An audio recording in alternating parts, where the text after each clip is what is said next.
How to delete messages on Pinterest. Hey everybody, welcome back to our channel. In today's video I'm going to guide you on how you can delete messages on Pinterest, so make sure to watch the video till the end.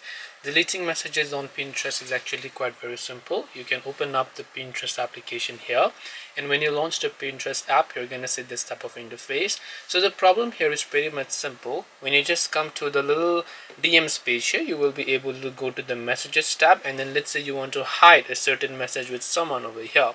What you have to do is just select that particular conversation. So you can just try to message somebody that you would be able to find over here. So when you try to message somebody, you can select that particular chat or updates, and then you will be able to go ahead, hide that messages if you would like.